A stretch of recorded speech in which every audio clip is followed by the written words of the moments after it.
안녕하십니까. 역사지정학 여행자 CR의 꿈입니다. 브라질 사람들은 축구를 잘합니다. 보편적으로 그렇습니다. 보편적으로 그렇다는 말은 그렇지 않은 사람들도 있다는 말입니다. 브라질은 현재까지 22번 열린 월드컵에서 한 번도 빠짐없이 본선에 진출한 세계에서 유일한 나라입니다.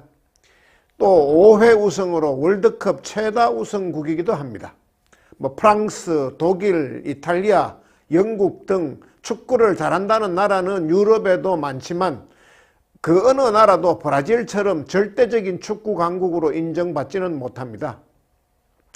케냐 사람들은 마라톤을 잘합니다. 보편적으로 그렇습니다.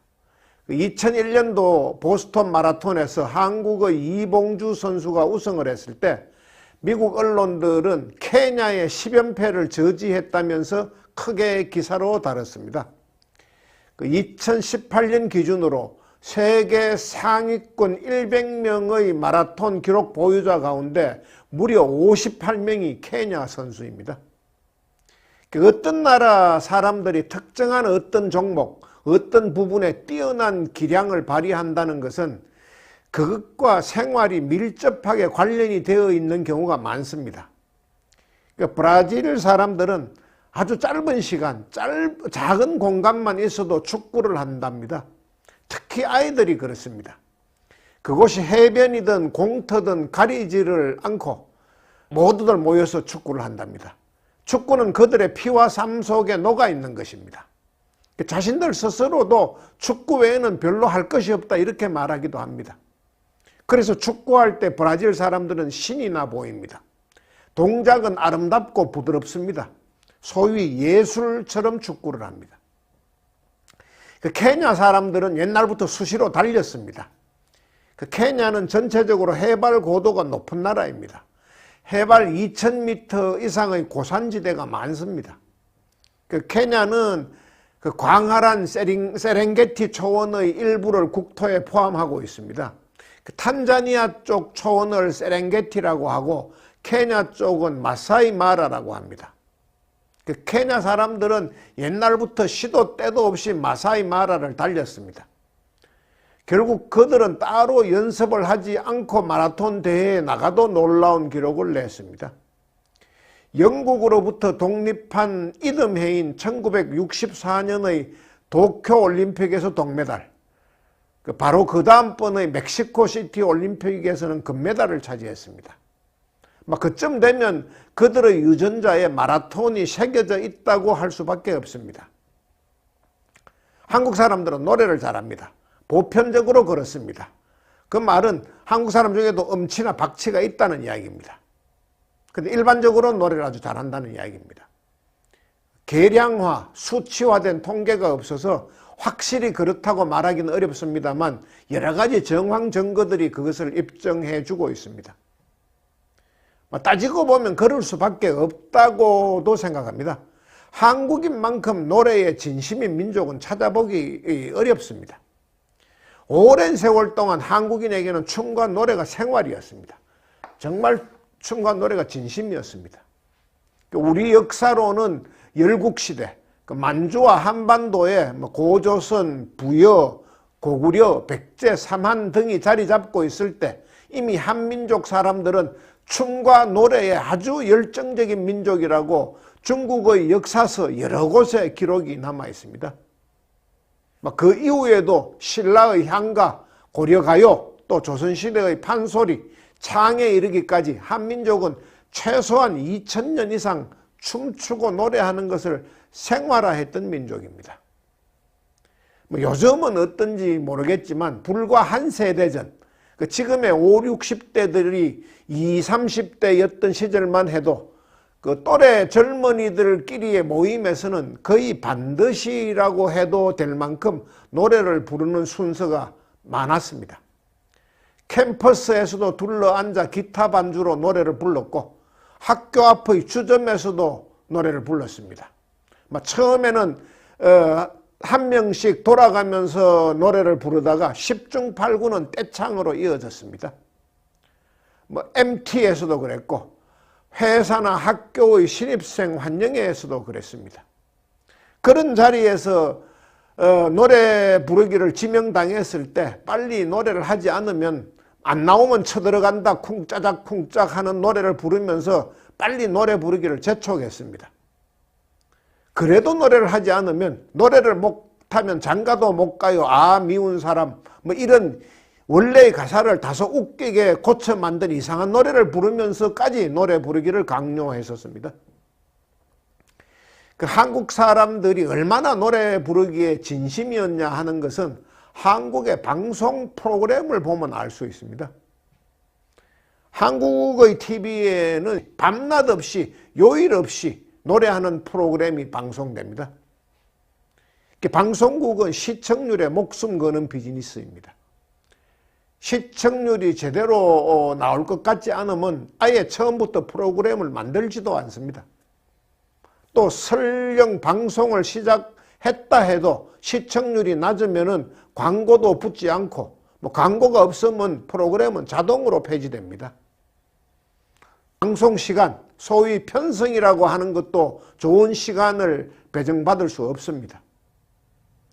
근데 한국에 노래하는 프로그램들은 비교적 좋은 시간대에 배정된 장수 프로그램들이 많습니다. 전국의 기초지방자치단체 그러니까 군 혹은 구 단위를 순회하면서 노래에 경연을 하는 전국 노래자랑 그것은 1980년부터 현재까지 무려 42년 이상을 진행하고 있습니다. 이 최장수 프로그램 진행을 맡았던 최고령 국민 MC였던 송혜 씨가 얼마 전 세상을 떠났지만 지금은 사회자를 김신영이라는 개그우먼으로 바꿔서 오늘도 계속되고 있습니다. 그 흘러간 옛 노래를 주로 들려주는 가요 무대라는 프로그램도 1985년부터 시작해서 40년 가까이 방송되고 있습니다. 또 대중가요와 클래식을 넘나들면서 다양한 노래를 들려주는 열린 음악회라는 프로그램도 1993년부터 30년째 방송되고 있습니다. 그만큼 탄탄한 고정 시청자층이 있다는 반증입니다. 그 밖에도 요즘의 시청률 순위표를 보면 불후의 명곡, 복면가왕 등 노래하는 프로그램들이 꾸준히 상위권을 차지하고 있습니다.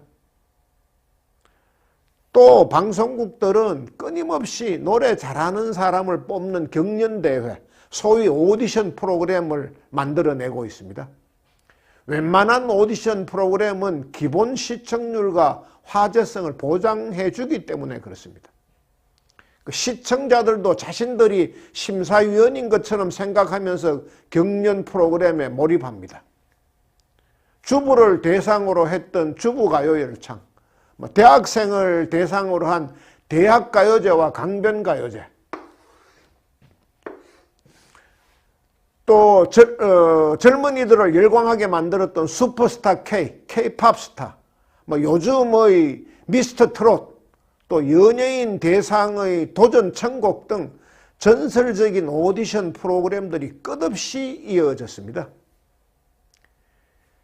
방송국의 노래 경연 프로그램과 관련해서 또 하나 정말 놀라운 사실은 그러한 경연 프로그램이 끝없이 반복돼도 노래를 잘하는 사람이 끊임없이 계속 나온다는 겁니다. 히든싱어, 복면가왕, 너의 목소리가 보여 등등 해외에 판권까지 수출한 노래 관련 프로그램들을 보면 원곡자와 똑같이 부르는 사람들 혹은 원곡자보다도 더 잘 부르는 사람들이 마르지 않는 샘처럼 계속해서 생겨납니다. 그 한국인들의 노래 사랑의 가장 확실한 증거는 코로나가 발병하기 직전까지만 해도 가히 국민오락이라고 불렸던 노래방 문화라고 할 수 있을 것입니다. 노래방. 1980년대 후반부터 시작된 노래방 열풍은 삽시간에 대한민국 전체를 점령했다고 해도 과언이 아닐 것입니다. 학생과 직장인을 포함해서 대한민국의 거의 모든 회식과 여흥의 끝자리 순서는 노래방이었다고 해도 과언이 아닐 것입니다. 대한민국 회식의 공식적인 마무리 장소였습니다. 노래방은. 한국 국민들 가운데 노래방 애창곡 한두 곡 좀 없는 사람은 정말 찾기 어려울 것입니다. 그래서 그런지 실제로 한국 사람들은 노래를 잘합니다. 다인종이 근무하는 회사에 다녀본 사람들은 그 사실을 인정합니다. 여러 나라의 사람들이 함께 노래방에 갔을 때 가장 많은 박수를 받고 결국 마이크를 독점하다시피 하는 사람들은 한국인인 경우가 많다. 그렇게들 증언합니다. 또 한국인들이 꼭 한국 노래만 잘하는 것이 아닙니다. 그 외국인 회사에 다니는 한국인들 가운데는 팝송이나 샹송, 엔카 등 외국 노래도 마치 그 나라 사람들처럼 아주 유창하게 불러서 다른 나라 사람들을 놀라게 하는 경우가 많다고 합니다. 좀 오래된 신문기사 하나 살펴보겠습니다. 매일경제 2014년 6월 13일자 기사입니다. 오페라 한국 성악가들 이유 있는 위풍당당이라는 제목의 기사입니다. 그 한국인 성악가들이 세계 오페라 무대하고 세계적인 콩쿠르 대회를 휩쓸고 있다면서 그 한국인들이 특별히 노래를 잘하는 이유에 대해서 전문가들의 의견을 바탕으로 분석한 기사입니다. 한국인들은 왜 노래를 잘하는가? 그 취재 기자에게 답한 사람들 중에는 한국인들은 성량이 남다르다고 말한 사람이 있습니다.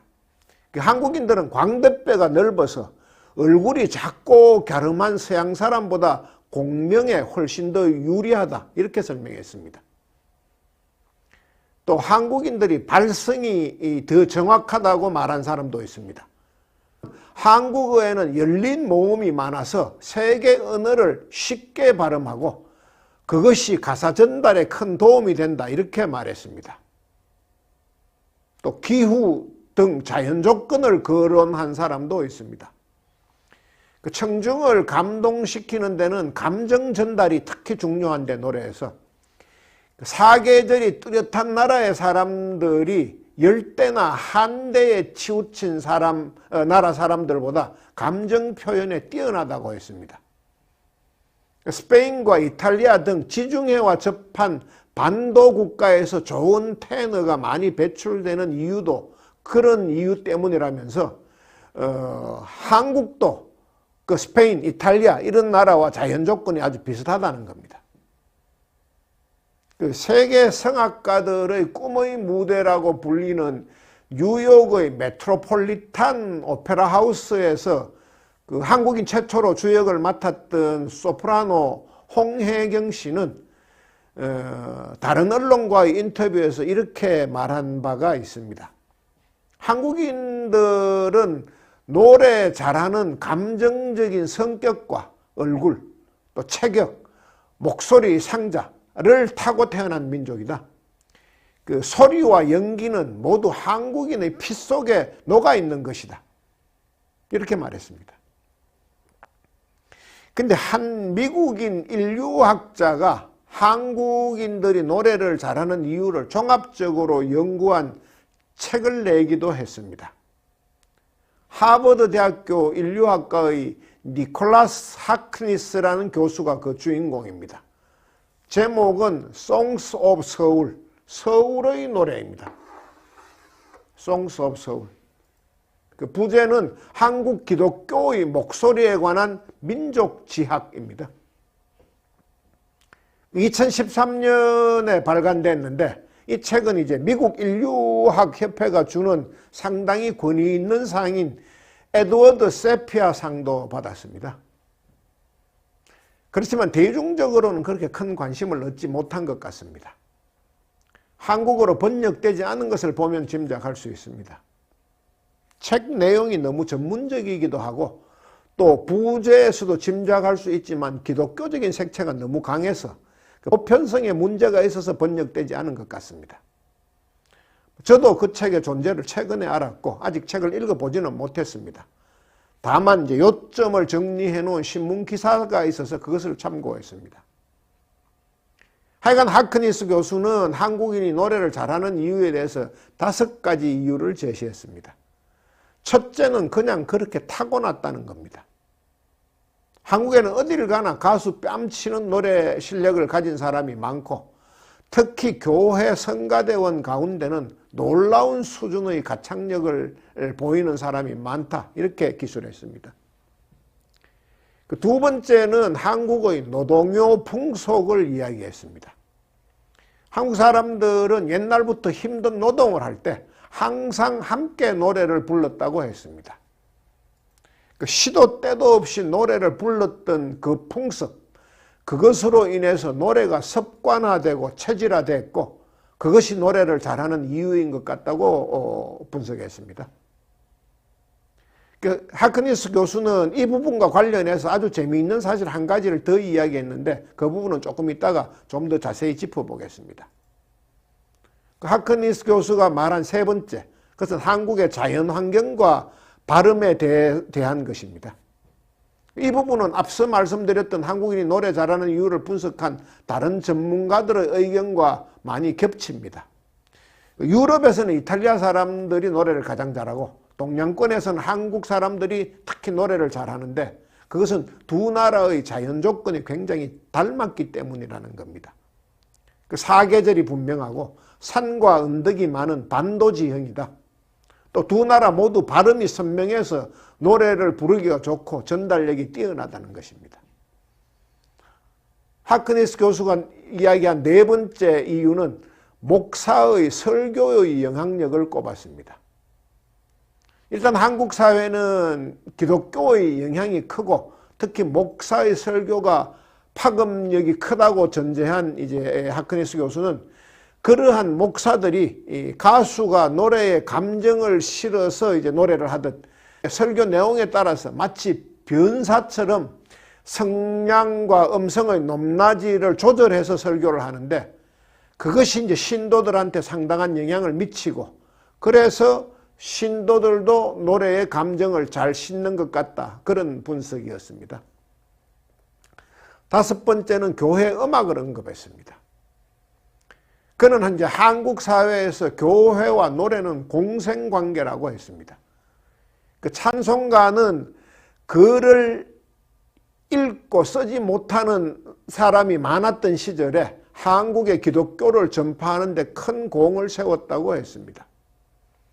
그 일제에 의한 피식민지 상태와 한국 전쟁 등등으로 여러 가지 답답한 상황에서 매주 한 번씩 큰 소리로 노래를 부를 수 있는 공간이 교회였고, 그것이 이제 기독교의 보급에 적잖은 영향을 미쳤다 하는 이야기입니다.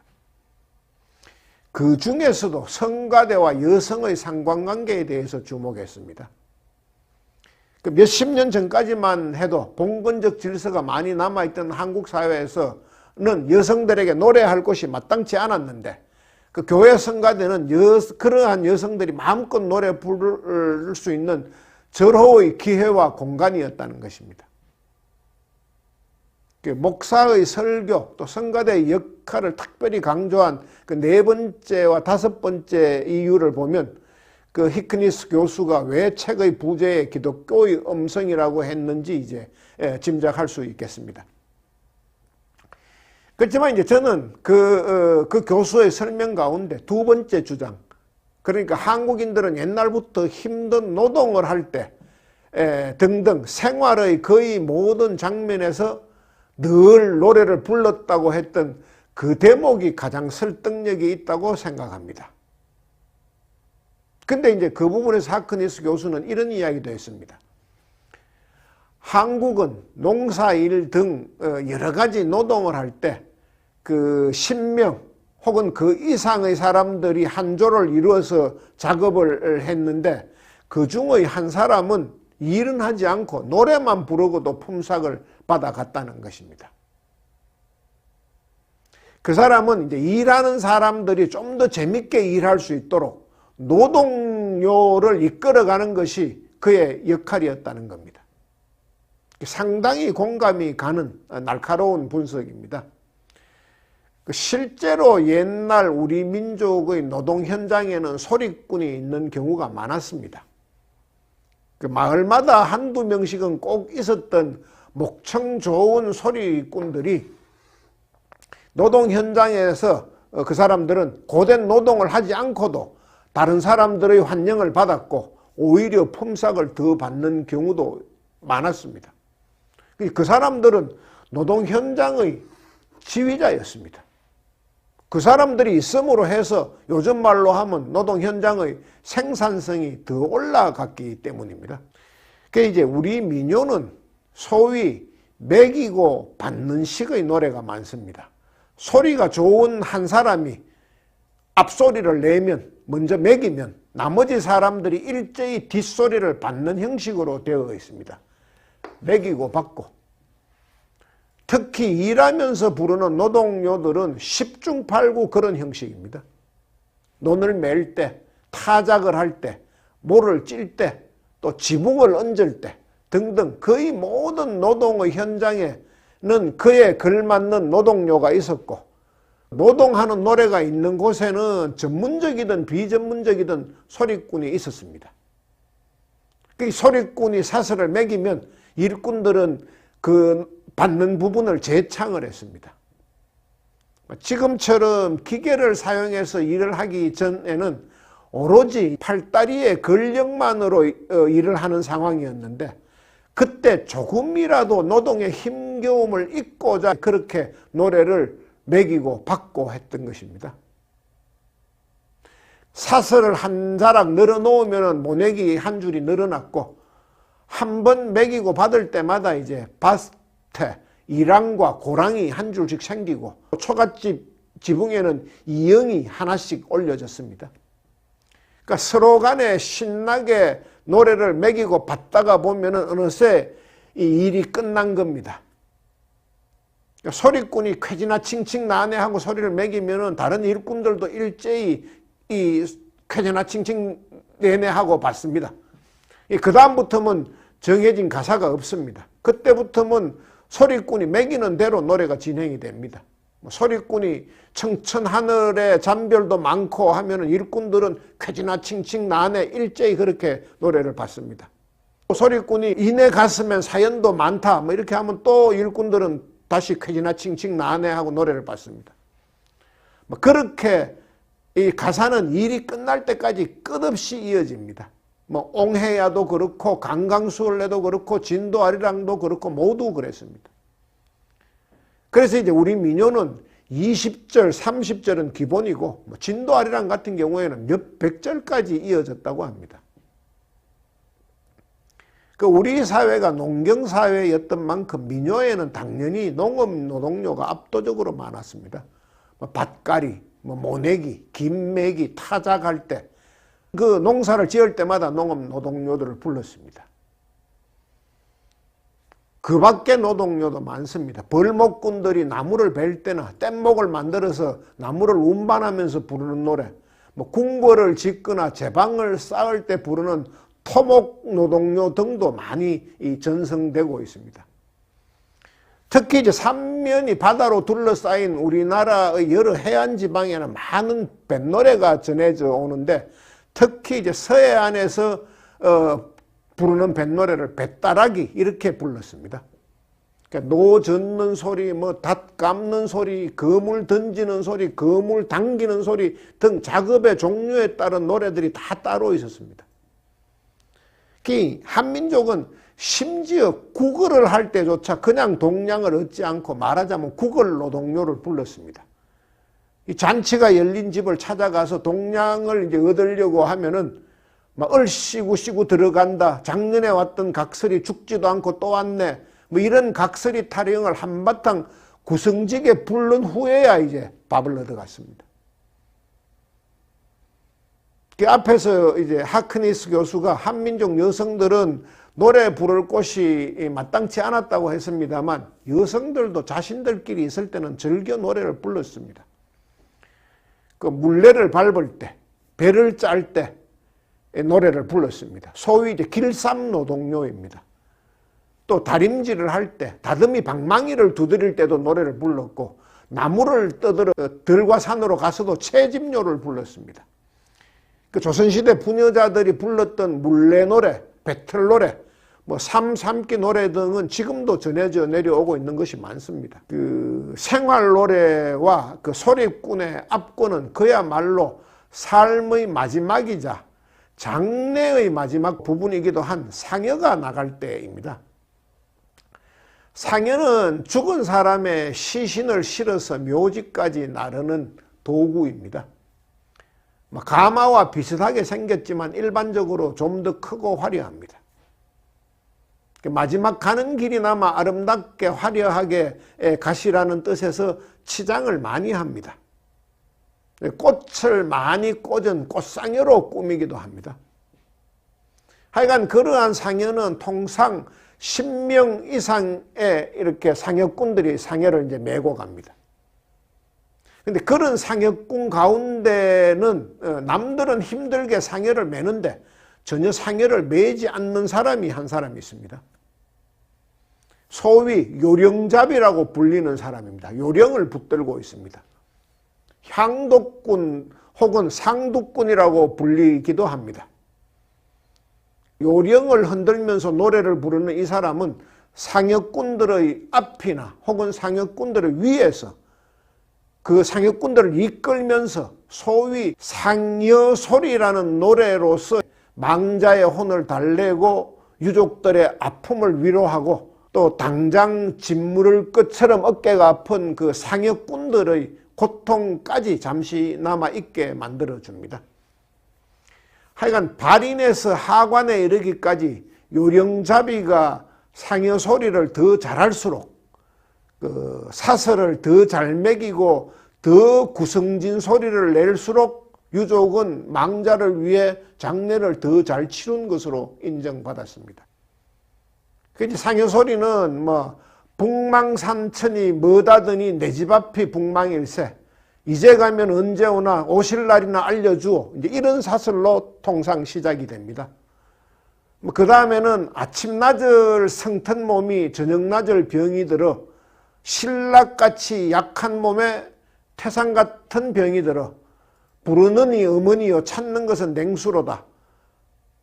이제 이런 식으로 이어집니다. 회심곡의 가사가 많이 옮겨져 와 있습니다. 주로 망자의 일대기를 사사조의 시조 형식으로 읊습니다. 그 요령잡이가 한 소절의 상여소리를 끝낼 때마다 그 상독꾼들 의화넘차 의화여 하고 그 노래를 받습니다.